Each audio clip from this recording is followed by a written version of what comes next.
Elliot Raines has exactly $4.50 in his pocket, money meant for his mother's heart medication, the kind she can't go without. And the pharmacy is closing soon, which means if he misses it, tonight becomes dangerous. He's already working 2 jobs, already skipping meals, already stretching every dollar until it nearly breaks. Then he sees the boy sitting alone on the curb outside the cafeteria, with no lunch, no backpack, just worn-out shoes, and eyes that follow every tray of food, like he's trying not to be hungry. Students pass without noticing, and teachers walk by like he isn't even there. Elliot knows that look too well, the kind of hunger that stays quiet. If he buys an extra meal, his mother doesn't get her medicine. If he walks away, no one will blame him. The boy glances up, and that's enough. Elliot turns, buys 2 lunches, and sets one beside him, beginning something that will change both their lives. Before we go any further, comment where in the world you are watching from and make sure to subscribe, because tomorrow's story is one you don't want to miss. The fluorescent lights buzzed overhead as Elliot dragged his mop across the worn tile floor. The morning sun hadn't yet peeked through the windows of Booker Hale High, but he'd already been working for an hour. His muscles ached from yesterday's double shift, the school during the day and the grocery store at night. "Lord, give me strength," he whispered, wringing out the mop. The bucket water had turned a murky gray. He'd need to change it soon. His mind wandered to the stack of bills waiting on his kitchen table. Rent was due Friday. Mama's heart medication needed refilling tomorrow. And now the bathroom sink leaked so bad he'd had to shut the water off completely. 3 problems, but his next paycheck would only solve one. The hallway clock read 6:45 a.m. when Principal Winters strode past, coffee in hand. "Morning, Elliot," he said without slowing. "Morning, sir." Elliot straightened his back, but the principal had already turned the corner. By 8 o'clock, students began filling the hallways. Elliot moved methodically from classroom to classroom, tightening loose desk legs with the screwdriver he always kept in his pocket. In room 112, he found a broken window latch and fixed it without being asked. "You're a lifesaver, Mr. Raines," Ms. Peterson said, marking attendance. "I reported that 3 weeks ago."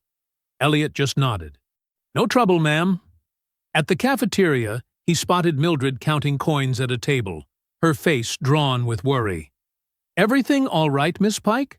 he asked. She looked up, embarrassed. "Car wouldn't start this morning. Had to take the bus. Now I'm short for the ride home." Without hesitation, Elliot reached into his pocket and placed $3 bills on the table. "Mr. Raines, I couldn't—" "Please. I'm heading that direction anyway." They both knew it wasn't true. Later, during his break, Elliot noticed Dana Holloway fanning herself in her classroom. The old box fan in the corner sat silent. "Motor's burned out," she explained, wiping sweat from her forehead. "I've got 30 kids coming in 20 minutes. Elliot examined the fan, then disappeared to his supply closet. He returned with tools and a small motor part he'd salvaged months ago. "Should hold until the school gets you a proper replacement," he said 15 minutes later, as cool air began to circulate. Ms. Holloway smiled. "You know, Elliot, you should be teaching shop class, not cleaning it." He allowed himself a small smile, but said nothing. Behind the gym, he shared half his morning biscuit with the skinny, stray dog that had been hanging around for weeks. The dog's tail wagged gratefully. Sometimes Elliot dreamed of a different life. A small storefront with tools hanging on the walls. Neighborhood boys learning to fix things, staying off the streets, earning honest money. A trade center where he could pass on what his grandfather had taught him. But dreams cost money, and money was something he never had enough of. At lunchtime, Elliot counted the cash in his wallet. $17.32. Barely enough for groceries and Mama's medication copay. He sighed, tucking the worn leather wallet back into his pocket. As he headed outside for his lunch break, Elliot noticed a thin black teenager sitting alone on the curb. The boy wore jeans that were too short and a faded t-shirt. He stared at the other students eating lunch, then quickly looked away, pretending to be occupied with something on his phone. But Elliot recognized hunger when he saw it. The hollow cheeks, the way the boy's eyes followed every sandwich, every bag of chips. Elliot looked down at his dented lunch pail, feeling the familiar weight of responsibility settle on his shoulders. Elliot stepped out into the midday sun, his lunch pail swinging gently against his leg. The air was thick with humidity, promising rain later. His eyes found the boy again, still sitting alone on the curb, shoulders hunched like he was trying to make himself smaller. As Elliot approached, the teenager's eyes darted to the paper bag in Elliot's hands, then quickly away. His jaw tightened, pride battling hunger. Elliot recognized that look, the careful mask of someone pretending everything was fine when it wasn't. "Mind if I sit here?" Elliot asked, gesturing to the empty space on the curb. The boy shrugged, scooting over slightly. "Free country." Elliot settled down, knees creaking. Up close, he noticed more details. The boy wore no backpack. His shoes were worn through at the edges, laces frayed and double-knotted to keep them from breaking. His fingernails were clean, but bitten to the quick. Most telling was his stillness, the careful conservation of energy that came from practice. "I'm Elliot. Work maintenance here." He opened his lunch pail, the aroma of peanut butter filling the air between them. "Isaiah Bell." The boy's voice was soft, but clear, with an unexpected depth. "Forgot your lunch today?" Elliot asked, though he already suspected the answer. Isaiah stared at the pavement. "Something like that." A group of laughing students passed by, their trays loaded with cafeteria pizza. Isaiah's eyes followed them, then dropped back to his hands. Elliot recognized the math instantly.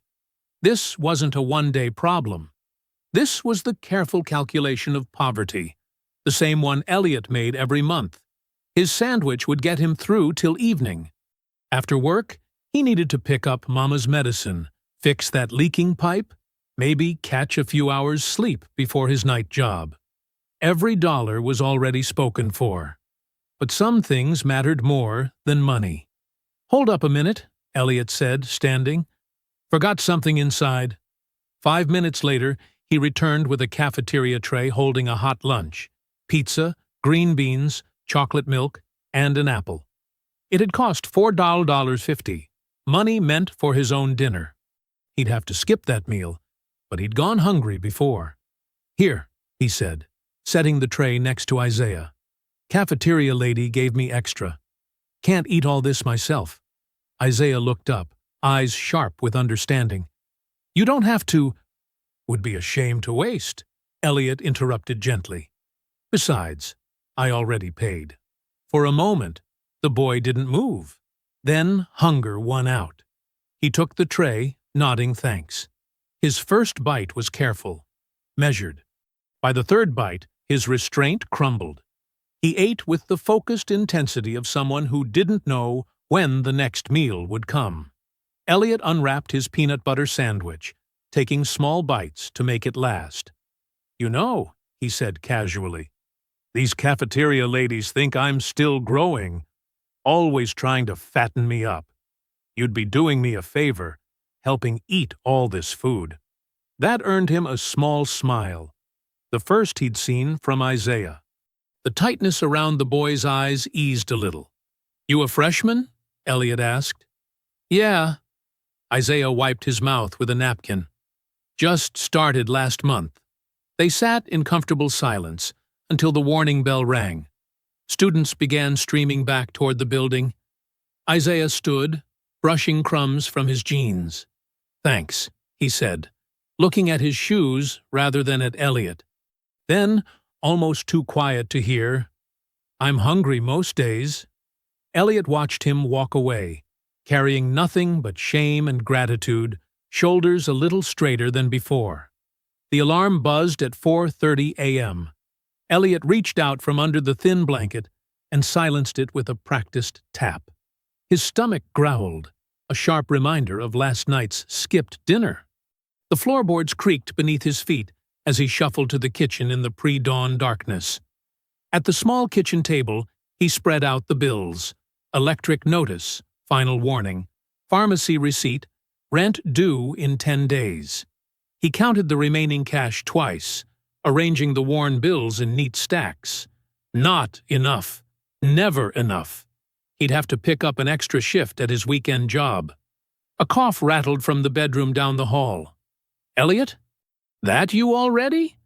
Laverne's voice was thick with sleep and the ever-present congestion. "Morning, Mama. Just getting ready for work." He quickly gathered the bills, tucking them into his wallet. The floorboards announced her approach before she appeared in the doorway, wrapped in a faded robe.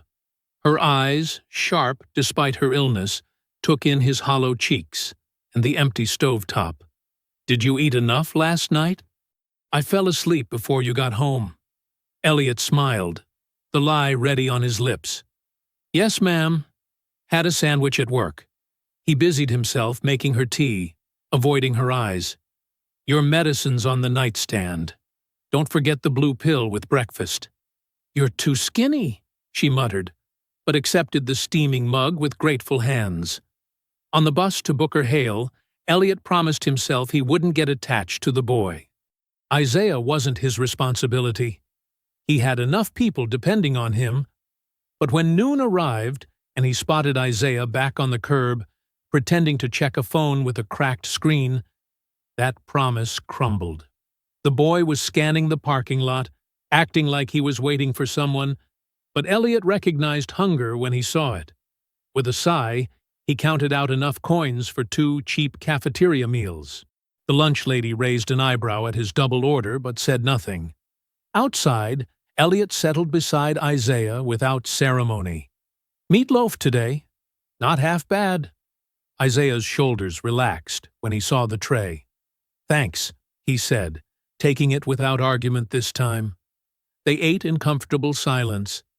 The next day, it happened again. And the next. By the second week, Isaiah was waiting for him, no longer pretending he wasn't hungry. By the third, they had conversations that stretched beyond food. "Dad split when I was 8, Isaiah explained one day, pushing corn around his plate. "Mom works night shift cleaning offices. She's asleep when I leave for school." Elliot nodded, understanding the math. Food runs out before the month does. "Yeah." Isaiah's voice was matter-of-fact, without self-pity. "She tries, though." Elliot never lectured or offered empty advice. He just listened. Sometimes that was worth more than food. One Tuesday, he took Isaiah to the boiler room during their lunch break. "Hand me that wrench," Elliot said, pointing to his toolbox. He guided Isaiah's hands as they tightened a loose hinge. "See? Nothing to it." "Why are you teaching me this?" Isaiah asked.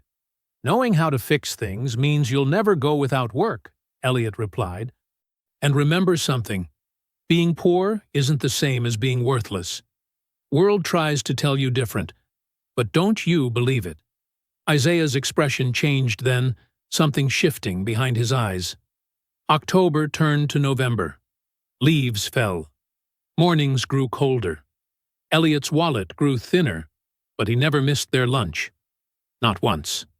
On a rainy Thursday in mid-November, they sat under the awning by the side entrance, steam rising from their hot lunch trays. Isaiah was laughing at Elliot's story about the time he'd fixed the principal's chair, only for it to collapse during an important meeting. A shadow fell across them. Dana Holloway stood there, clutching a stack of papers to her chest, her eyes moving from the food to Isaiah to Elliot. "Mr. Raines," she said quietly. "Could I speak with you a moment?" She glanced at Isaiah, concern etched on her face. "How long has this been going on?" The rain created a soft drumming against the awning, drops splashing onto the pavement just inches from their feet. Dana Holloway's question hung in the air between them. Her eyes, fixed on Elliot, were kind, but worried. "Isaiah, why don't you head inside and finish your lunch?" Elliot suggested gently. The boy hesitated, glancing between them before gathering his tray and walking just far enough away to be polite, but not too far to hear their conversation. "It's been about 3 weeks now," Elliot admitted, meeting Dana's concerned gaze. "And I don't plan to stop, Miss Holloway. The boy needs to eat." Dana shifted the stack of papers in her arms, her voice dropping. "This is serious, Elliot. If he's not getting proper meals at home—" "I should report this," Dana continued. "The school has protocols. We could connect his family with social services, get them proper assistance." Isaiah's tray clattered to the ground. "No!" His face had gone pale. "Please don't report anything. My mom's doing her best. If they come to our house," his voice cracked, "they might take me away from her." Dana's expression softened. "Isaiah, that's not how—" "They took my cousin Marcus when his mom got sick," Isaiah interrupted, his words tumbling out. "Please, my mom works so hard.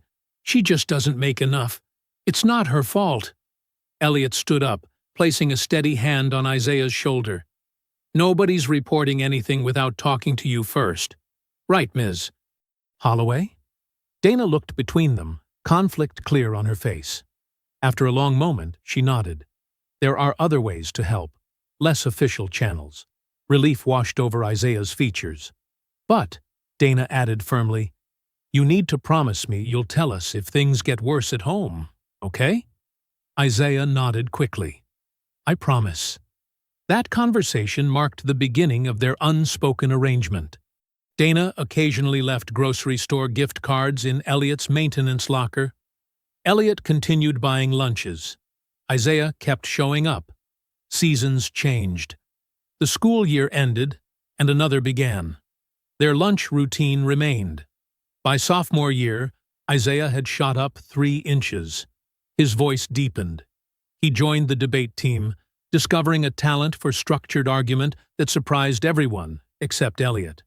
"You always did like having the last word," Elliot teased one autumn afternoon, watching Isaiah practice his debate points between bites of cafeteria pizza.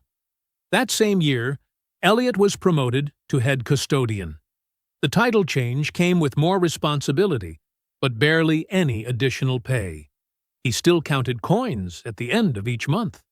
When winter arrived, Elliot noticed Isaiah's bare hands, red and chapped from the cold.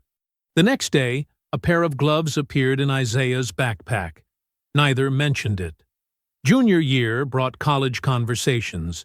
Isaiah stayed after school for SAT prep sessions. Elliot somehow found money for the testing fees, skipping his mother's birthday present that year. Laverne understood without being told.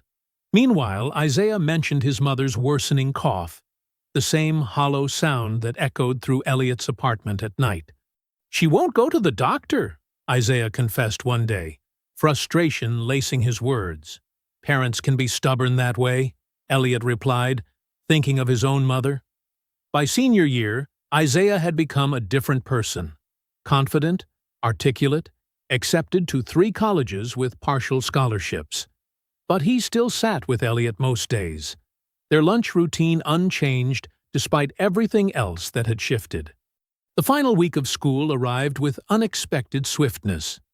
Elliot found himself counting their remaining lunches with a strange ache in his chest.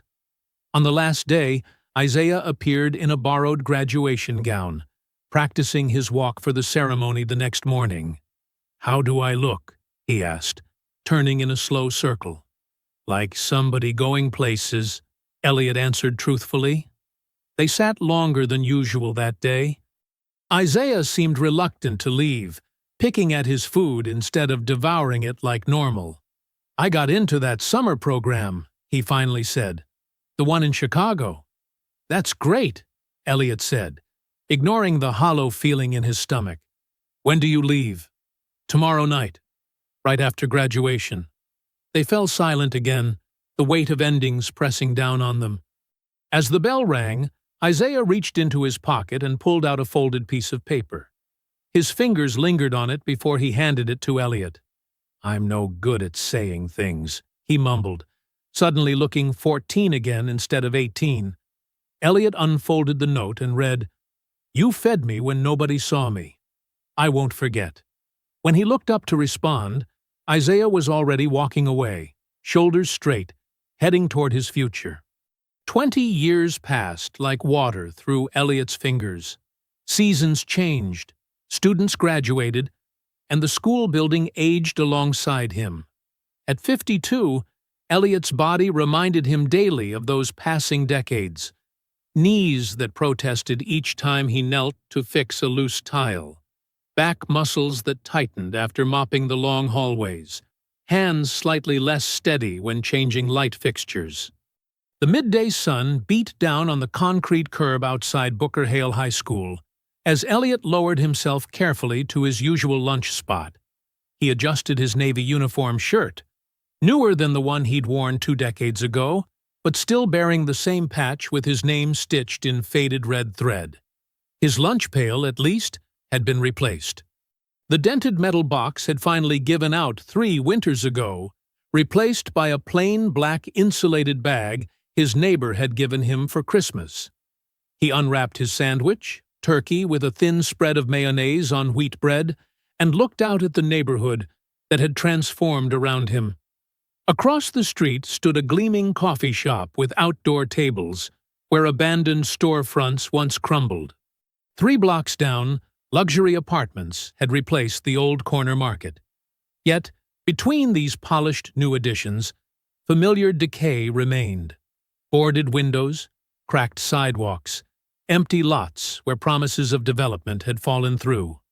Elliot took a bite of his sandwich and watched a group of students walk by, heads bent toward their phones. None of them noticed him.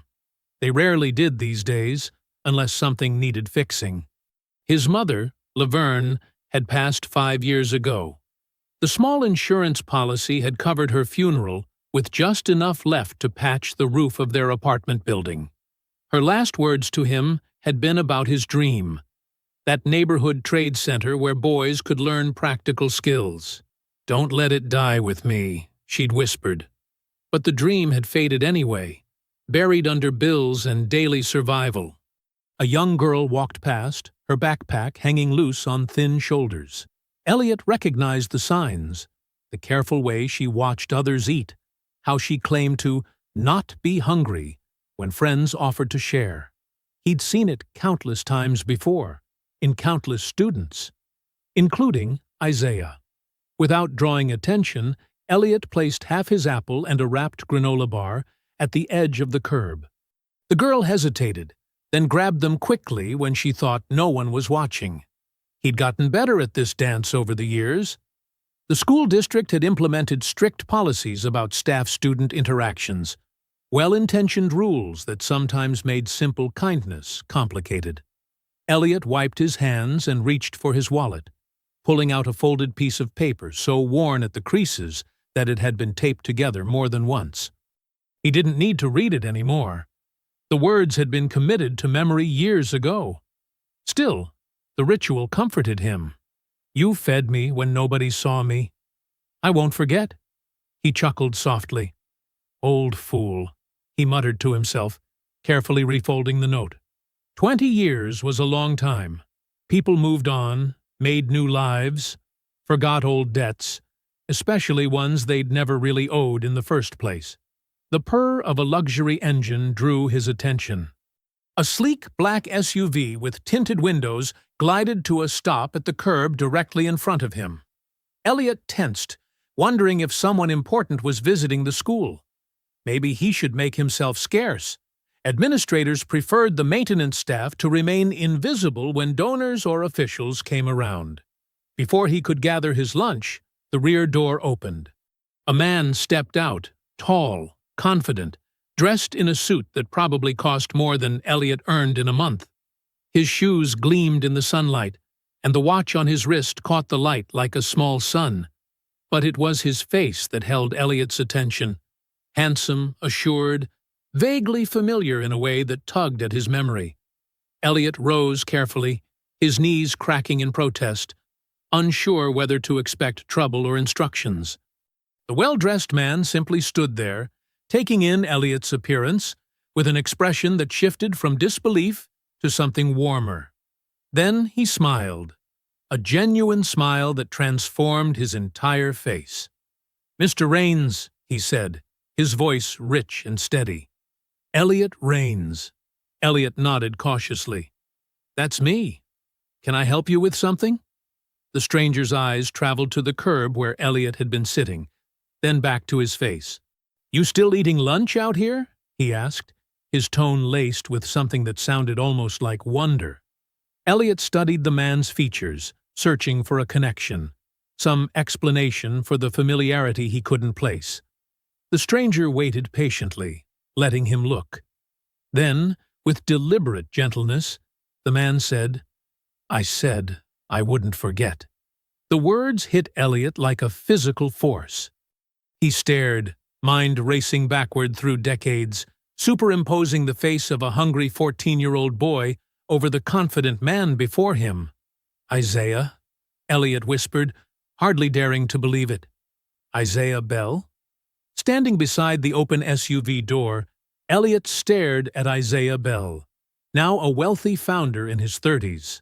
The thin, hungry boy had transformed into a man whose presence commanded attention. Students passing by slowed their pace, nudging each other and pointing. From the school entrance, a group of teachers watched with unconcealed curiosity, whispering among themselves. "Isaiah," Elliot repeated, his voice barely audible over the rumble of passing traffic. His hands trembled slightly as 20 years of memories crashed through him like a wave. "I can't believe it's really you." Isaiah's smile widened. "It's me, Mr. Raines. In the flesh." "Look at you," Elliot said, taking in the tailored suit, the confident stance. "All grown up." "Thanks to you," Isaiah replied. A few more students had stopped walking, phones raised as they tried to figure out why their school janitor was talking to someone who looked important enough to have a driver. Isaiah noticed the growing audience. "Would you like to join me?" he asked, gesturing toward the SUV's interior. "Not to show off, I promise. I just thought we might want some privacy before the whole school starts wondering what's happening." Elliot hesitated only briefly before nodding. "Sure. Let me just grab my things." He collected his lunch bag and followed Isaiah into the vehicle. The leather seats were soft, the interior cool and quiet when the door closed behind them. The driver, a woman with silver hair and a professional demeanor, nodded politely in the rearview mirror. "Where to, Mr. Bell?" she asked. "Miller's on 8th, please, Diane," Isaiah replied, then turned to Elliot. "If that's okay with you? It's quiet there. Good food." "I don't need anything fancy," Elliot said, suddenly aware of his worn uniform, the paint stains on his boots. Isaiah smiled. "It's not fancy. Just a place where we can talk." As the SUV pulled away from the curb, Elliot watched his familiar lunch spot disappear from view. 20 years of sitting in that same spot, and now here he was, riding in a vehicle that cost more than he'd earn in a decade. "I can't get over how different you look," Elliot said. "Life takes some unexpected turns," Isaiah replied. "After graduation, I moved in with my aunt to help my mother. She was getting worse by then. 3 months later, she collapsed at work. Heart failure." Elliot's face softened with genuine concern. "Ruth? I'm so sorry." "She's still with us," Isaiah said quickly. "But she couldn't work anymore. It was tough. I almost dropped out of community college to take care of her." "What happened?" "Ms. Holloway happened," Isaiah said with a grateful smile. "Remember her? The English teacher? Dana Holloway? Of course. She still teaches at Booker Hale. She helped me apply for scholarships, wrote recommendations, even drove me to interviews. I got a full ride to study engineering." Isaiah shook his head in wonder. "She told me she'd been watching us, you know. You and me. Those lunches on the curb. She said what you did made her believe in people again." The SUV turned smoothly onto a tree-lined street, passing neighborhoods Elliot rarely had reason to visit. I started a company 5 years ago, Isaiah continued.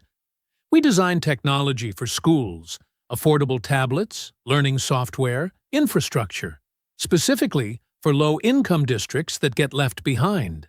That's amazing, Elliot said, genuinely impressed. We're growing fast, too fast sometimes. Isaiah leaned forward slightly. But I never forgot where I came from, or who helped me when nobody else would. You didn't need to come back just to say thank you, Elliot said quietly. Isaiah's eyes met his. Those lunches kept my body going, but what you really gave me was dignity. You treated me like a person when humiliation was swallowing me whole. The SUV pulled up to a modest restaurant with large windows and simple decor. Isaiah waited until the driver opened the door before continuing. I didn't come just to say thank you, he said as they walked inside. I came because I need your help. The hostess led them to a corner table away from other diners. After they ordered, Isaiah insisting Elliot get whatever he wanted, Isaiah leaned forward. I'm launching a community initiative here in the city. Educational support, mentorship programs, practical training, the kind of program that might have helped me back then.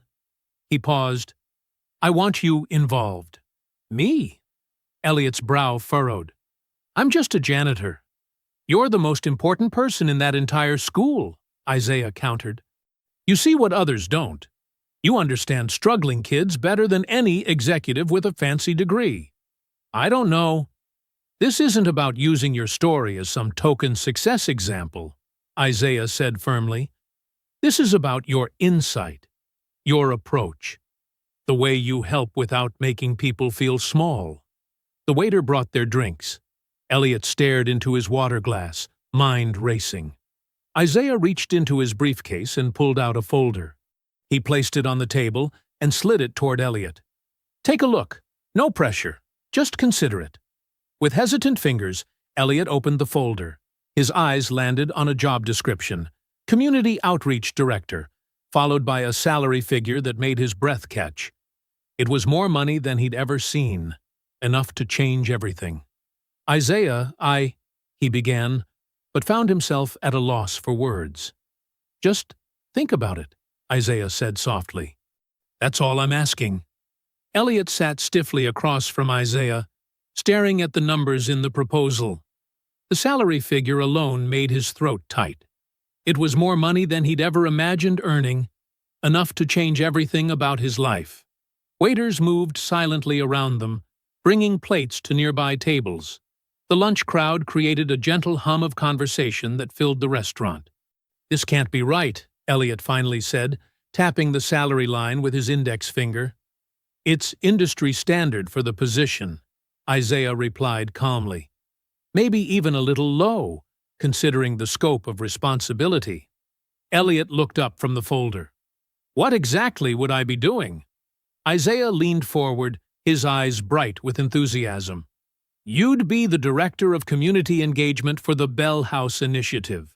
It's going to be a center that combines tutoring, meals, trades training, and family support, all in one building. We've already secured the old Westmore Community Center on Maple. The abandoned rec center? Elliot asked, surprised. He knew the building well, a once vibrant space that had fallen into disrepair over the last decade. The very same. Renovation starts next month. Isaiah's smile widened. Bell House will be everything I needed as a kid, and everything you once told me you dreamed of building. Remember? That day you fixed the boiler and told me you wished you could teach boys to work with their hands? A flush of emotion crossed Elliot's face. You remembered that? I remember everything, Mr. Raines. Elliot shook his head firmly. I can't do this. I'm not qualified. Why not? Look at me. Elliot gestured to his worn uniform. I don't have a college degree. I don't speak like you do. I've never run anything bigger than the janitorial closet inventory.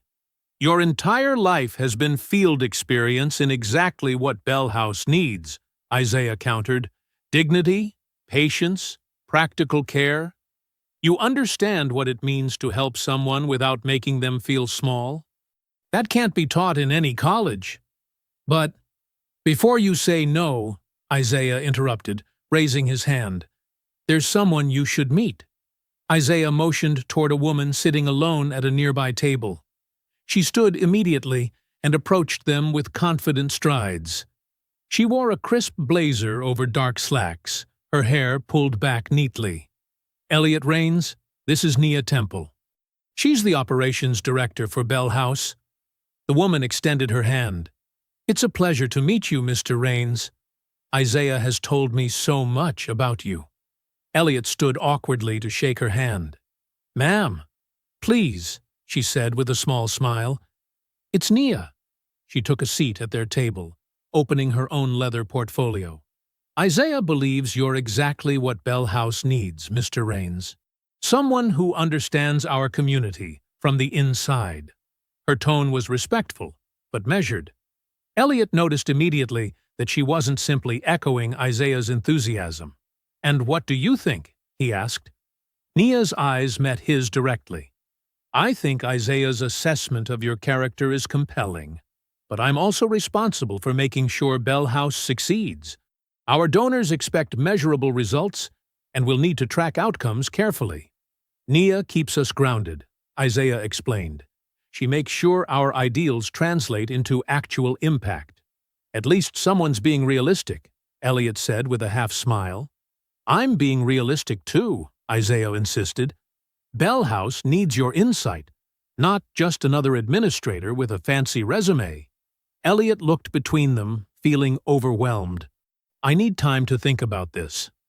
Isaiah nodded immediately. Of course, take the evening. The position is yours, if you want it. I'll have the car take you back to school, Isaiah added, checking his watch. You probably don't want to be late for your afternoon shift. 20 minutes later, Elliot sat in the back of the SUV, watching the city pass by through tinted windows. They stopped at a crosswalk where a group of middle schoolers crossed the street, laughing and shoving each other playfully. One boy at the back walked alone, his backpack hanging off one shoulder. Elliot watched him, thinking of Isaiah at that age, thinking of the trade center he had once dreamed of opening, where boys like that could learn skills, feel capable with their hands, find purpose in creating rather than destroying. For the first time in years, the dream felt less foolish, less impossible. But fear settled in beside hope like an old companion, the familiar voice that had always kept his dreams small enough to survive disappointment. That evening in his apartment, Elliot placed Isaiah's offer folder on his kitchen table. Beside it stood his late mother's framed photograph. Laverne Rains smiling from behind wire-rimmed glasses, her church hat tilted at a proud angle. "What do you think, Mama?" he whispered, touching the edge of the frame. "Isaiah thinks I can do this." He opened the folder again, reading the job description more carefully this time. "What if I'm too small for this?" he whispered to the empty room, his mother's silent photograph offering no answers. Back in his one-bedroom apartment, Elliot stood at the stove, stirring a pot of tomato soup. The burner's blue flame flickered beneath the dented pot, casting shifting shadows across the small kitchen. He'd owned the same set of pots since moving out on his own at 19. They'd been hand-me-downs then, already worn from his aunt's kitchen. He poured the steaming soup into a cracked bowl and carried it to the kitchen table where Isaiah's offer letter lay open under the harsh kitchen light. The salary figure still seemed impossible, like a typo someone would correct tomorrow with an embarrassed apology. Elliot blew on a spoonful of soup, his eyes fixed on the paper. His mother's voice came to him then, clear as if she sat across from him. "Don't insult a blessing just because it scares you," Laverne had told him once, when he'd been offered the head custodian position years ago and hesitated because he feared failing. "I know, Mama," he whispered to the empty room. "But this is different." Was it, though? The scale was bigger, but the fear felt the same. His soup forgotten, Elliot pushed back his chair and walked to the living room window. Outside, the early evening light was fading. 3 kids raced their bicycles down the block, weaving around potholes with practiced skill. They flew past the old corner store, now just another boarded-up storefront with faded graffiti marking its plywood face. When those kids got older, where would they go after school? Who would see their potential before the streets claimed them? Bell House could be that place. The kind of center he'd imagined building someday, with tools and teachers and second chances. What if I failed them? He asked, his reflection in the window. But what if he didn't try at all? The next morning, Elliot arrived at Booker Hale High 30 minutes early, as he had every workday for 20 years. He checked the boiler, swept the main entrance, and then headed to the science wing where a leaky pipe had been reported yesterday. As he tightened the final fitting, Dana Holloway appeared in the doorway of her classroom.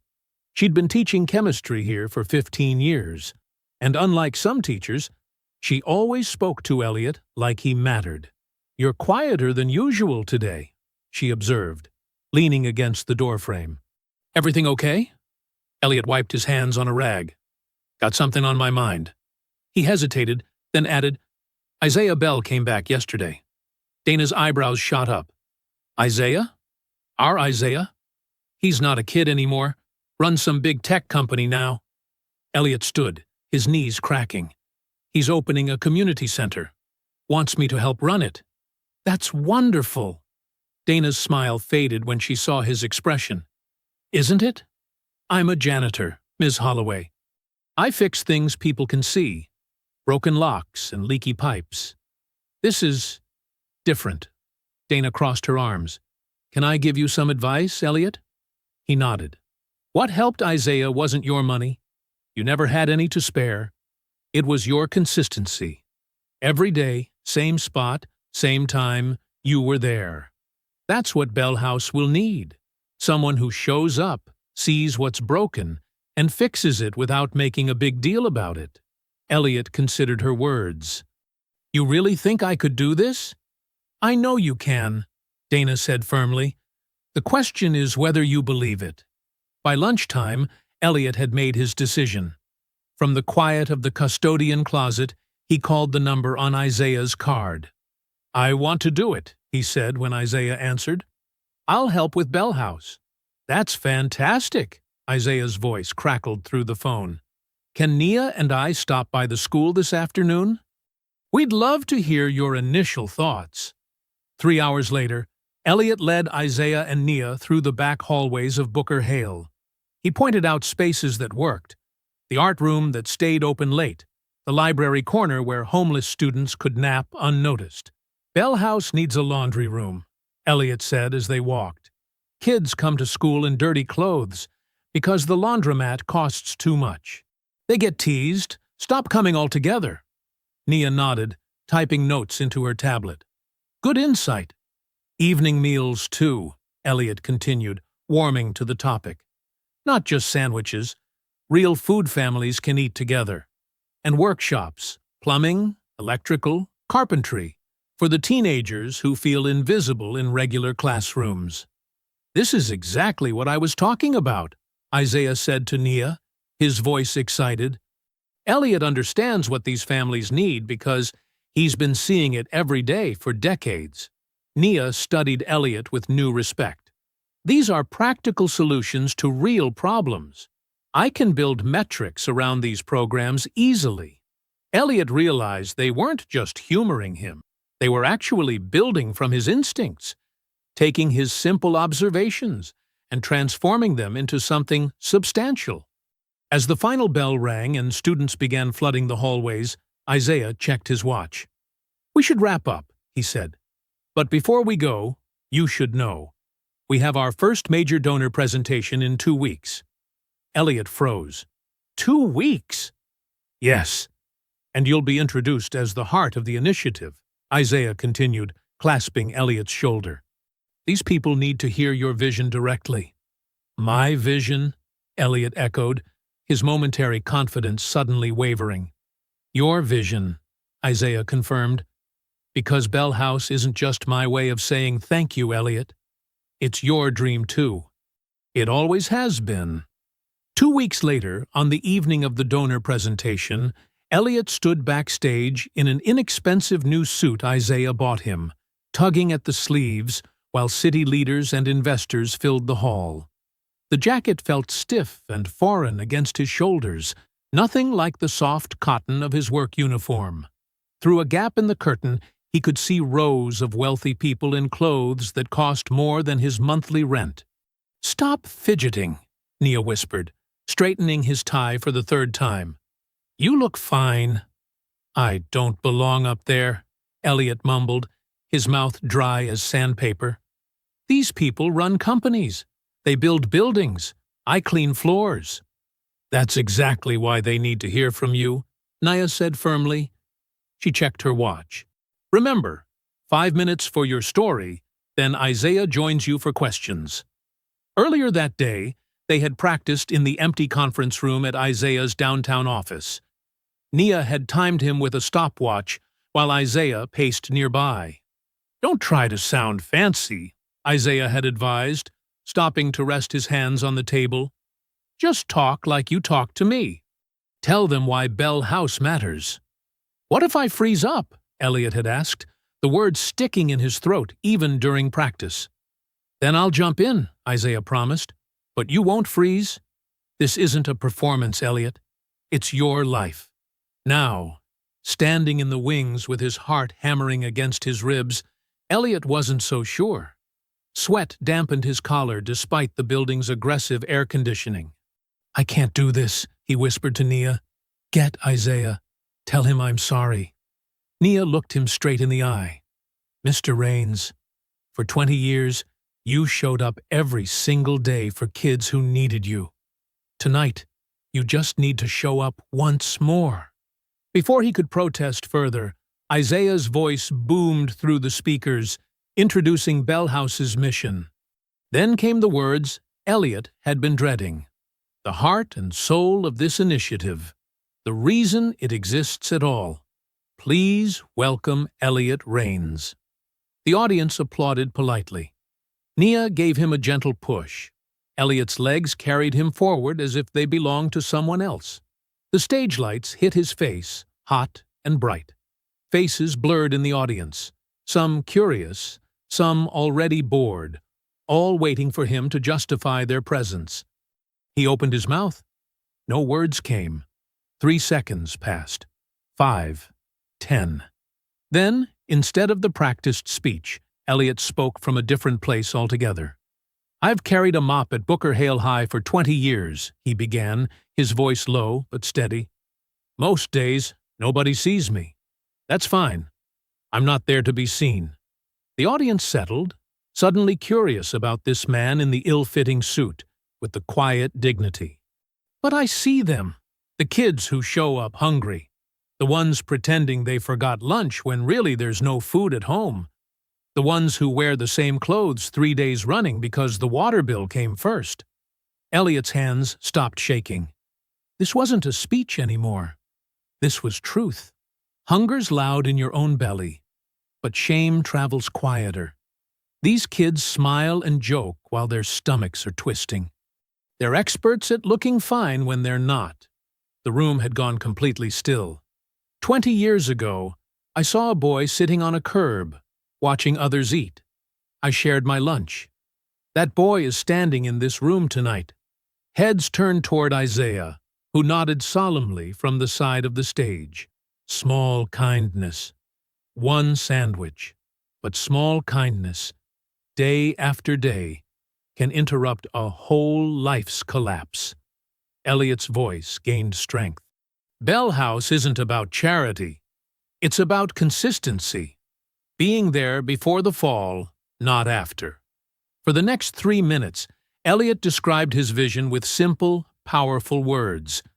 Laundry facilities so kids could wear clean clothes without shame. Evening meals served family style. Trade skills taught by local craftspeople. A computer lab open weekends. When he finished, the silence lasted only a heartbeat before the room erupted in applause. Isaiah joined him on stage, beaming. "This is why Bell House will work," he said into the microphone. "Because Elliot understands what these families need before they have to ask." The evening transformed after that. A retired contractor stood up and offered to donate tools for the trades lab. A local grocer promised fresh produce deliveries twice weekly.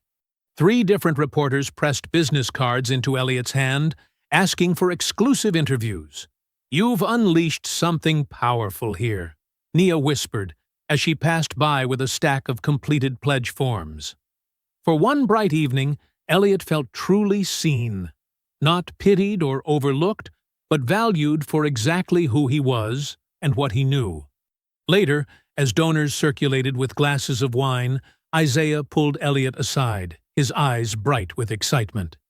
"We've doubled our funding target," he said. "If the first site succeeds like this, we could replicate Bell House across the state within 5 years." Elliot couldn't find words. The possibility of his small daily acts expanding into something that could help thousands of kids felt too enormous to grasp. As applause still rang in Elliot's ears, a cold-eyed board member named Vernon Price watched from the aisle and asked Nia, "Are we really putting this whole operation in his hands?" The next morning, Elliot arrived at Bell House's temporary office with a spring in his step. He'd barely slept, his mind still buzzing with the applause and handshakes from the night before. The office occupied the second floor of a renovated brick building downtown, with large windows that flooded the space with morning light. Even the receptionist seemed to recognize him, smiling and waving him through without asking for ID. "Good morning," Elliot called out as he entered the main conference room. The cheerful greeting died on his lips. The atmosphere hit him like a cold wall. Isaiah stood by the window, hands jammed in his pockets, jaw tight with anger. Nia sat rigid at the conference table, her normally composed face strained and pale. And at the head of the table sat Vernon Price, the board member from last night, his manicured fingers resting on a thick manila folder. "Mr. Raines," Vernon said, his voice smooth as polished marble. "Please, join us." Elliot took the nearest chair, his stomach knotting. "What's happening?" "Due diligence," Vernon replied, opening the folder. "Standard procedure for anyone in a leadership position." "I told him this wasn't necessary," Isaiah cut in, his words clipped. Vernon ignored him. "Mr. Raines, would you care to explain these?" He slid several papers across the table. Elliot looked down at utility bills marked "Final Notice" from 6 years earlier. His mother's final illness. The months when every penny went to medicine and home care. "Or perhaps these," Vernon continued, pushing forward court documents, an eviction filing that Elliot had managed to resolve before it became final. "Where did you get these?" Elliot asked quietly. "Public records," Vernon replied. "Just like your credit history, which shows multiple accounts in collection." Each paper landed like a slap. Hospital bills, credit card debt, the financial wreckage of trying to keep his mother comfortable in her final days. "None of this is relevant," Isaiah said sharply. "On the contrary." Vernon leaned back, adjusting his silk tie. "Last night, donors pledged nearly $2 million based largely on emotional appeals. Before construction even begins, we need to ensure Bell House is represented by someone who demonstrates sound judgment and financial responsibility." The words sliced through Elliot's pride. Vernon wasn't just questioning his qualifications, he was using Elliot's poverty as evidence of personal failure. "I've never claimed to be perfect," Elliot said carefully. "Those bills came when my mother was dying of cancer." "A sad circumstance," Vernon acknowledged without warmth. "But Bell House isn't a charity case for its director. It's a multi-million-dollar initiative requiring professional leadership." 2 other board members who had been silent now nodded in agreement. "The publicity value of your story is undeniable," Vernon continued, But when donors look deeper, what will they find? A man with no degree, no management experience, and a history of financial troubles. Elliot's ears rang. Just yesterday, his life experience had been called wisdom. Today, it was being reframed as failure. That's enough, Isaiah stepped forward. Elliot brings expertise no business degree could provide. Emotional appeals won't satisfy the foundation partners, one of the other board members said. They'll want credentials. Perhaps a compromise, Vernon suggested, his tone reasonable, though his eyes remained cold. Mr. Raines could serve as a community liaison, a symbolic role. Meet with families, tell his story, leave the actual operations to qualified professionals. The room went quiet. Elliot felt the familiar sensation of becoming invisible while still being present, a feeling he'd known his entire working life. The janitor everyone needed, but no one truly saw. "You want me as a mascot," Elliot said flatly. Vernon smiled thinly. "I want what's best for Bell House." Elliot looked to Isaiah, whose face was twisted with frustrated rage, then to Nia, who wouldn't meet his eyes. He understood now. The dream had always been too big, too far above his station. Without a word, Elliot reached for the visitor badge clipped to his new shirt. He removed it slowly, placed it on the glossy table surface, and stood up. "Elliot, don't," Isaiah said. "We can fight this." But Elliot was already moving toward the door. He wouldn't beg, wouldn't argue. Some walls weren't meant to be climbed, especially paper ones built from documents that reduced a life to numbers and judgments. "Mr. Raines," Vernon called after him, "no one is asking you to leave entirely." Elliot didn't look back. By late afternoon, Elliot was back in his Navy uniform, pushing a mop across the school's main hallway. Students rushed past, laughing and shouting as the final bell rang. None of them noticed the slump in his shoulders or the distant look in his eyes. The dream that had briefly flared to life had been extinguished as quickly as it had ignited. The door that had opened yesterday had slammed shut today. As he dunked his mop into the rolling bucket, Elliot tried to convince himself it was better this way. No false hopes, no illusions. Just the steady work he knew how to do, and the children he could help in small, invisible ways. But the weight in his chest told a different story. The afternoon sun had begun its slow descent as Elliot finished mopping the last hallway. His shoulders ached, not from the physical labor he'd grown accustomed to over decades, but from the weight of humiliation still pressing down on him. He clocked out, nodding to the night security guard who barely glanced up from his newspaper. Outside, the air had that golden quality of late afternoon, the kind that usually lifted his spirits. Today, it just illuminated the ruins of his brief dream. Elliot settled onto the familiar concrete curb outside Booker Hale High, opening his lunch pail with movements slowed by defeat. "For a minute there, they almost had me fooled," he muttered to himself. Unwrapping a simple sandwich, "Almost believed I could be something else." The world had briefly mistaken him for more than a janitor, or so he'd thought. Vernon Price's cold eyes and those damning papers had corrected that misconception quickly enough. A burst of teenage laughter caught his attention. About 15 feet away, two boys sat cross-legged on the grass near the school sign. Elliot recognized them vaguely. Sophomores, he thought. One tall and lanky, the other stocky with glasses that kept sliding down his nose. They were hunched over a small bag of chips, carefully dividing its contents. Elliot watched as the taller boy broke a chip in half to make sure they each got the same amount. The gesture was so familiar, it made his chest tighten.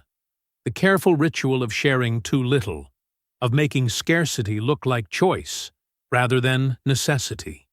Without thinking, Elliot stood up. His sandwich sat forgotten on its wrapper as he walked to the street corner where a small convenience store had operated for as long as he'd worked at Booker Hale. The bell jingled as he entered. "Afternoon, Mr. Raines," said the owner, Mrs. Castillo, her reading glasses perched on her nose. "Afternoon," Elliot replied, heading straight to the refrigerated section. He grabbed 4 pre-made sandwiches and 2 bottles of juice, then hesitated at the counter. He counted the bills in his wallet, money that should have gone toward his electric bill. "Just these today," he said, putting the items down. 5 minutes later, Elliot returned to the school curb, this time carrying a plastic bag. Without ceremony or explanation, he approached the 2 boys. "Thought you might be hungry," he said simply, holding out 2 sandwiches and the juice. The boys looked up, startled, then exchanged glances of mingled suspicion and hope. "For real?" the taller one asked. "For real," Elliot confirmed, placing the food between them. He returned to his spot on the curb as the boys tore into the sandwiches with the particular urgency of the truly hungry. It was a small thing, just 2 cheap sandwiches. Yet, in that moment, it felt like the only thing that made sense in a world that had just rejected him. "There you are," came a familiar voice. Dana Holloway walked toward him, her teacher's tote bag slung over one shoulder, car keys jingling in her hand. Her brow furrowed as she took in his work uniform and the quiet defeat in his posture. "What happened?" she asked, sitting beside him. "I thought you'd be at Bell House today." The story spilled out of him. Vernon's ambush, the financial records, the suggestion that he become a mascot rather than a leader. Dana's expression hardened with each detail. "That's outrageous," she said when he finished. "Those pompous, short-sighted—" She cut herself off, her cheeks flushed with anger. "Are you going to fight this?" Elliot shook his head. "What would be the point?" "The point?" Dana looked incredulous. "The point is that man had no right to humiliate you, to reduce your entire life to some credit report." "Doesn't matter," Elliot said quietly. "He's right about one thing. I don't have the education for a job like that." "That's garbage, and you know it," Dana snapped. "Education? You've taught more lessons of character in this school than half the faculty combined." Elliot gazed across the lawn to where the 2 boys were now laughing, their hunger temporarily satisfied. Vernon Price controls the boardroom. He has the power, but he doesn't get to decide what kind of man I am. As the words left his mouth, Elliot felt something steady inside him, a quiet center that even Vernon's cutting remarks couldn't reach. "Look," he continued, "I've been poor my whole life. That's not news to me. If they think that makes me less capable of helping kids, then Bell House wasn't what I thought it was anyway." Dana opened her mouth to argue further when a sleek car pulled into the school's circular drive. Nia Temple emerged, looking uncomfortable in her tailored blazer and heels on the cracked school pavement. She spotted Elliot and walked over, her usual confidence replaced by hesitation. "May I join you?" she asked. Elliot nodded, making room on the curb. Nia settled awkwardly onto the concrete curb beside Elliot, her designer pants gathering dust from the pavement. She watched as a 3rd student, a girl with braided hair and worn sneakers, approached Elliot with a question about a stuck locker. He listened, nodded, and promised to check it first thing tomorrow. "I owe you an apology," Nia said when the girl left. "I should have spoken up in that meeting." Elliot shrugged. "You were doing your job. My job isn't to stand by while someone gets torn down unfairly." Nia's voice carried genuine regret. "I was afraid of losing the project. I told myself that was professional, but it wasn't right." Twilight had begun to deepen the shadows across the school lawn. The 2 boys Elliot had fed were now tossing a crumpled paper ball back and forth, their hunger temporarily forgotten. "Vernon doesn't understand what we're trying to build," Nia continued, watching the boys play. "He sees numbers and reputation, not people. Bell House will fail if that's all it becomes," Elliot said quietly. "If you're more worried about how it looks than who it helps."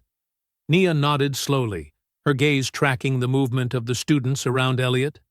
The way they approached him without fear. The way he remembered each of their names. The natural authority he carried that had nothing to do with titles or degrees. "They trust you," she observed. "Trust takes time," Elliot replied. "Can't buy it with a fancy building or a press release." Just then, the girl with braids returned, this time with a friend who looked about ready to cry. The second girl whispered something to Elliot about missing the late bus and not having money for another way home.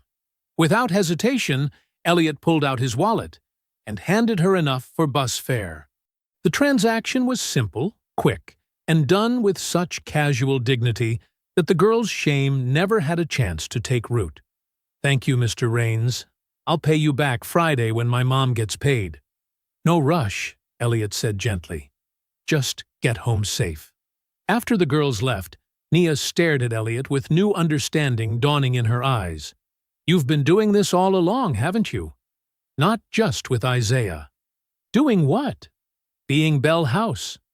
"Before there even was a Bell House." Elliot looked away, uncomfortable with her scrutiny. "Just doing what anyone would do." "But that's exactly it. Not everyone does," Nia said, her voice gaining intensity. "Vernon thinks Bell House needs polished executives and perfect backgrounds, but what if the real story is this? What if it's about the man who's already been doing the work for 20 years without recognition or a budget?" The last rays of sun caught the dust motes floating in the air between them. Elliot remained silent. "Would you let me document this?" Nia asked suddenly. "Not for publicity stunts or marketing. Just to show what real impact looks like." Elliot frowned. "Not interested in being anybody's charity poster." "Not charity, truth," Nia insisted. "I'd like to come back tomorrow with a small camera team, just to record what naturally happens here. The students who come to you, the way you help." Elliot shook his head firmly. "Nothing staged, no cameras following me around." "Then what about testimony?" Nia suggested, thinking quickly. "People who could speak about what you've done over the years?" Elliot hesitated, still uncomfortable with attention, but less opposed to others sharing their stories. "I need to make this right," Nia said quietly. "Vernon Price thinks he knows what value looks like. I want to show him he's wrong." As darkness settled fully around them, Elliot watched the last students leaving campus. He thought about Isaiah, about the years of lunches and conversations that had mattered more than he'd ever known. "Do what you need to do," he finally said. "But I'm not pretending to be anything I'm not." "That's exactly the point," Nia replied, standing and brushing off her pants. "You never have." She pulled out her phone and began making calls as she walked to her car. First to Dana Holloway, then to the school's records office for contact information on former students, and finally to the community health clinic where Ruth Bell had received care. By morning, Nia had assembled a small but determined team to gather stories about the man who had quietly shaped countless lives at Booker Hale High. Early the next morning, Elliot arrived at Bell House headquarters in his janitor uniform instead of a suit, refusing to costume himself for people who questioned his dignity. The navy blue cotton felt honest against his skin, worn at the elbows but clean, just like his conscience. He'd polished his work boots but hadn't hidden them. This was who he was. It was who he'd always been. The modern glass building seemed to glisten with money. Elliot paused at the entrance, watching men and women in tailored clothes stream through the revolving doors with coffee cups and briefcases. He took a deep breath, straightened his shoulders, and walked in without apology. A receptionist did a double-take. "Sir, are you here for maintenance?" "Board meeting," Elliot replied calmly. "Elliot Raines." Her eyes widened with recognition. "Oh, Mr. Raines, I'm sorry." "Second floor. End of the hall." The elevator ride was short, but lonely. Elliot remembered standing in this same elevator with Isaiah just days ago filled with cautious hope. Now he felt like a man walking back into a room where he'd already been judged and found wanting. The boardroom fell silent when he entered. 12 faces turned toward him, some embarrassed, others calculating. Vernon Price sat near the head of the table, his expression a perfect mask of professional concern. Isaiah stood up immediately, relief visible in his face. "Elliot," he said warmly, "thank you for coming." Nia Temple nodded at Elliot from her seat, dark circles under her eyes suggesting a sleepless night of preparation. "Let's begin," said the chairman, a silver-haired man named Harrison Wells. "We're here to reconsider the role of Mr. Raines in the Bell House Initiative." Vernon Price cleared his throat. "With respect, we've already established the facts. While Mr. Raines has an inspiring personal connection to Isaiah, sentiment cannot effectively run institutions of this magnitude. We need qualified leadership with relevant experience and financial stability." His voice carried the smooth confidence of someone who had never been told no in a boardroom. "I appreciate Mr. A. Price's concerns," Isaiah replied, his tone surprisingly calm. "But I'd like to change our agenda this morning. Rather than debate abstractions, I want to present concrete evidence." Isaiah nodded to Nia, who distributed folders to each board member. "These materials represent just a fraction of what we gathered in the past 18 hours, she explained. The board members opened their folders. Elliot caught glimpses of photographs, typed testimonials, and financial documents he didn't understand. Isaiah tapped a remote. The wall screen illuminated with the face of an older woman in her 60s.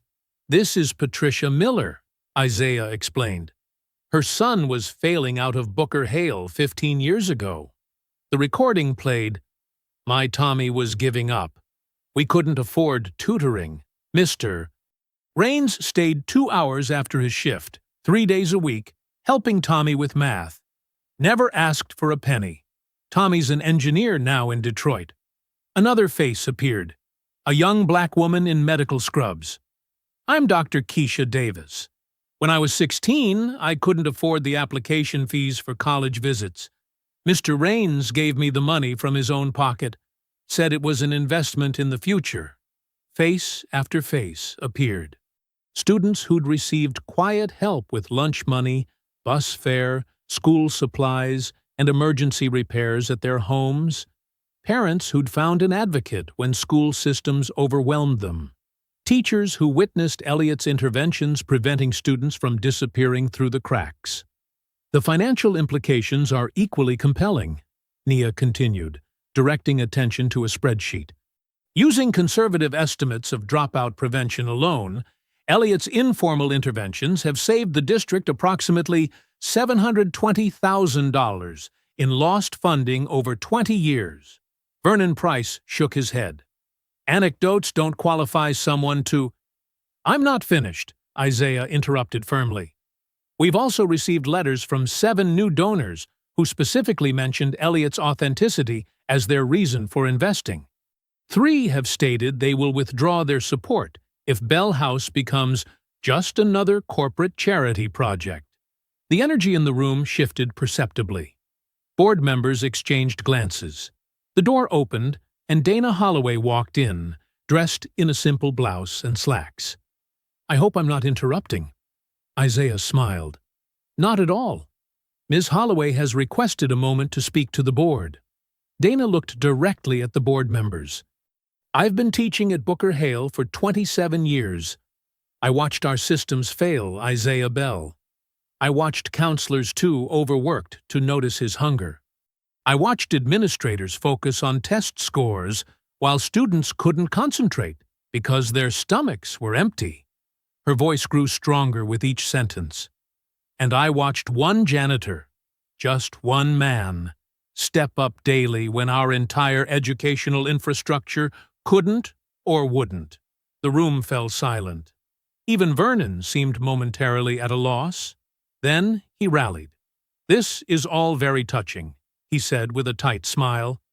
"No one disputes Mr. Raines is a kind man, but kindness is not management. Good intentions are not strategic planning. Bell House needs leadership with appropriate qualifications. Elliot, who had remained silent throughout, finally spoke. His voice was quiet but clear. Management without moral courage is just maintenance for injustice. The simple sentence landed harder than any polished speech could have. Several board members straightened in their chairs, struck by the plain-spoken truth. "We maintain buildings that leak," Elliot continued. "We maintain systems that let kids go hungry. We maintain the idea that only people with degrees know what hurting people need." He looked directly at Vernon. "I don't want to maintain anything. I want to fix what's broken." A woman at the far end of the table, a community banker who had been silent until now, nodded slowly. "He's right. We're not building a corporation here. We're building a lifeline." Another board member joined in. "The entire purpose of Bell House is to reimagine how we support struggling families. If we can't reimagine what leadership looks like, we've failed before we've begun." Vernon's face hardened. "This is emotional manipulation, not sound governance." Isaiah had heard enough. He reached into his jacket and removed an envelope, placing it deliberately on the table. "This is my resignation letter," he said quietly. "I founded Bell House to repay a debt of gratitude and to create something that embodies the dignity Elliot showed me. If this organization cannot recognize his value, then it no longer represents my vision." He looked around the table. "I will walk away unless Elliot is restored with real authority, not as a figurehead, but as an equal partner in this work." The boardroom fell completely silent as the weight of Isaiah's ultimatum settled over them. The boardroom fell completely silent. The air felt charged, like the moment before lightning strikes. Elliot remained standing, his work boots planted firmly on the polished floor, his expression calm but resolved. He wouldn't beg, and he certainly wouldn't let Isaiah sacrifice everything he'd built. "Isaiah," Elliot said quietly, "you don't have to do this." Isaiah shook his head. "I'm not doing anything I don't believe in." Harrison Wells, the silver-haired chairman, cleared his throat. "I think we should vote on Mr. Bell's proposition." He looked around the table. "The motion is to reinstate Elliot Raines with full authority in Bell House leadership. All in favor?" Hands began to rise. First, the community banker who had spoken earlier. Then 2 more board members. A fourth. A fifth. Vernon Price's face tightened as he watched the tide turn against him. He kept his hand firmly in his lap, his jaw clenched. 8 in favor, Harrison counted. 3 against, with 1 abstention. He turned to Isaiah. "The motion passes. Mr. Raines will be reinstated." But Isaiah shook his head. "That's not enough." "Excuse me?" Vernon's voice cut through the room. "Reinstatement suggests we're doing Elliot a favor," Isaiah replied. "We're not. Bell House needs him more than he needs us." Isaiah stood and walked to the center of the room. "I'm proposing structural changes to our organization. First, we're creating a new leadership model with 2 equal directors. I'll handle funding and expansion. Elliot will oversee neighborhood strategy and program implementation." "This is highly irregular," Vernon protested. "Second," Isaiah continued, as if Vernon hadn't spoken, "we're restructuring our board to include direct community representation. At least 3 seats will be filled by neighborhood residents." Vernon's face flushed red. "You can't just rewrite our entire governance structure on a whim." "Actually, as founder and majority stakeholder, I can." Isaiah's voice was steel wrapped in velvet. "And my third proposal is to remove Vernon Price from program oversight, effective immediately." The room erupted in murmurs. Vernon slammed his palm on the table. "This is professional suicide. You're putting a janitor in charge of millions." No, Isaiah corrected. I'm putting a community leader in charge of community programs. The same leader who saved my life when professionals like you were too busy looking at spreadsheets to notice I was starving. Harrison Wells raised a hand for quiet. These are significant changes. We should consider them carefully. I've been considering them since I founded this organization, Isaiah replied. I just lost my way temporarily. He looked at Elliot. What do you say? Will you accept? Elliot didn't answer immediately. His expression remained thoughtful, almost grave. Everyone expected immediate gratitude, but instead they got careful consideration. This isn't about title or salary for me, Elliot finally said. It's about responsibility. If I accept, I need to know I can actually help people, not just talk about helping them. Nia stepped forward. You'll have my full operational support, Elliot. Whatever systems you need to make your ideas work. And what exactly would your role entail? Harrison asked. Designing food programs that don't shame people who need them, Elliot replied.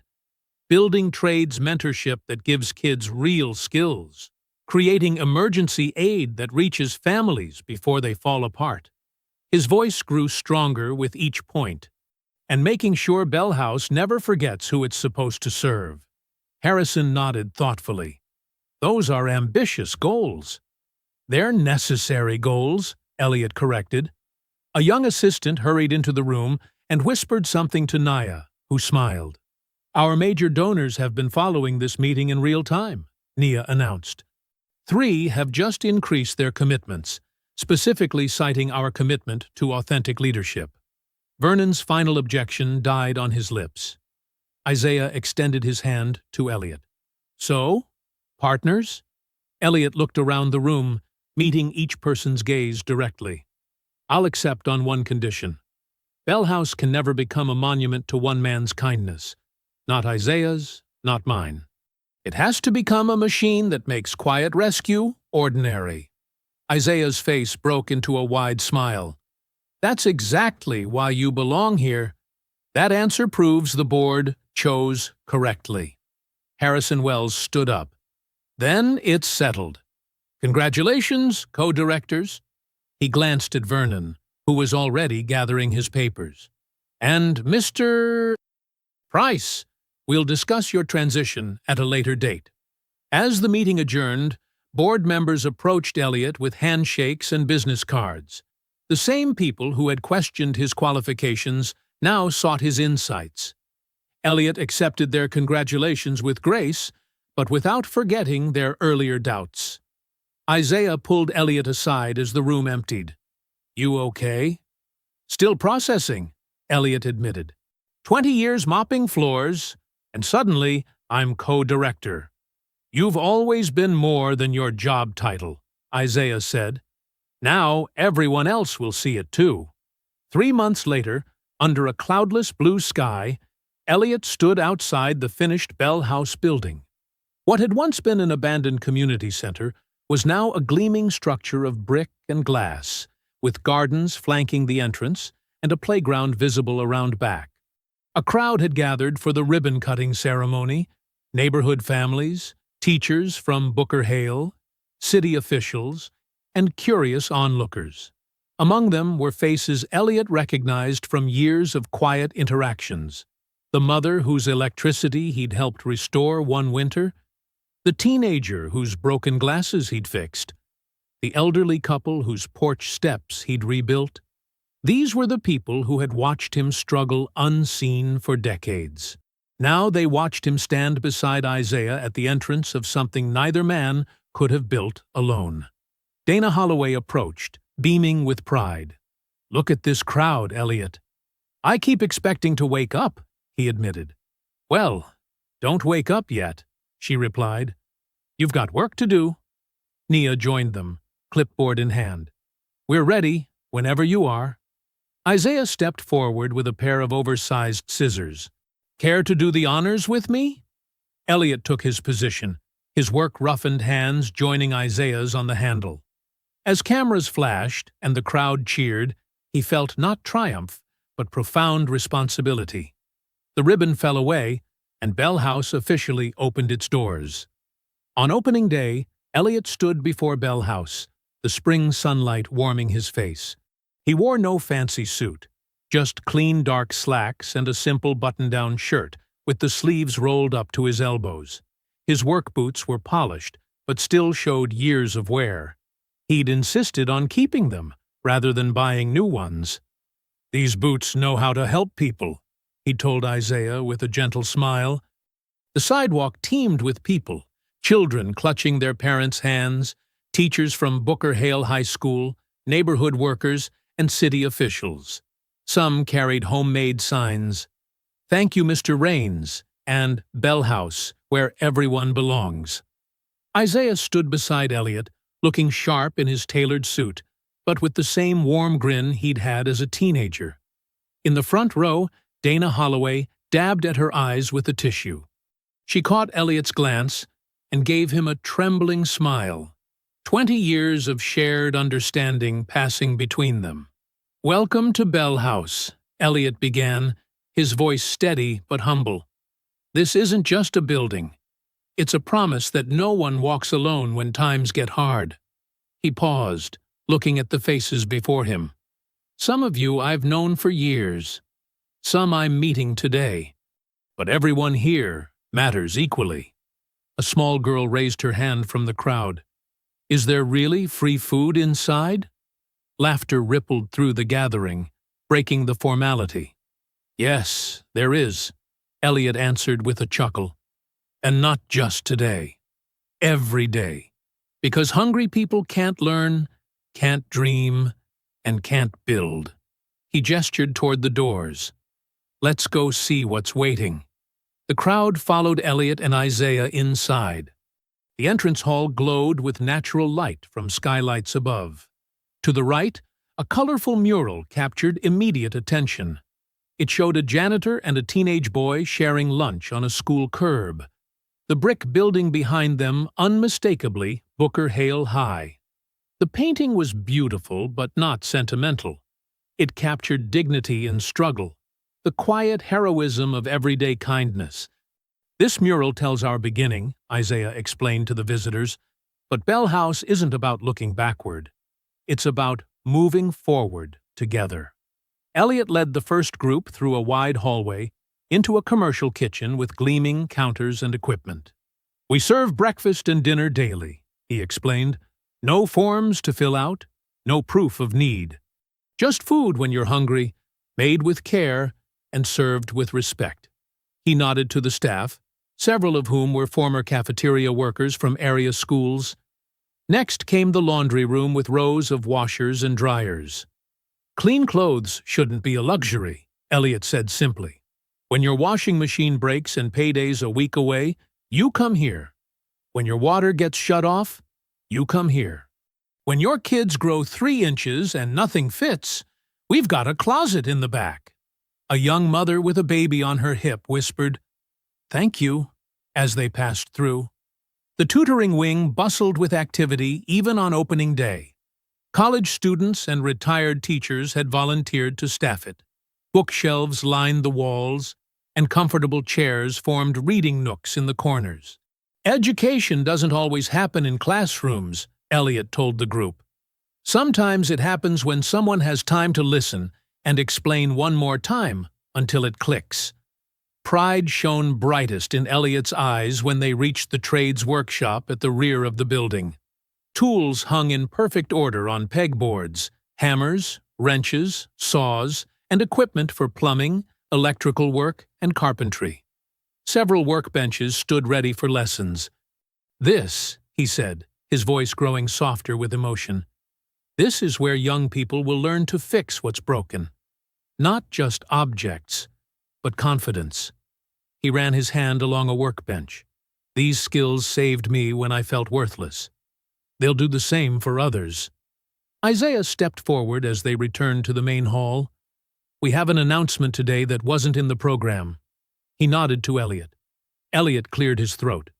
"Bell House is creating a fellowship program for school custodians, cafeteria workers, and classroom aides across the district.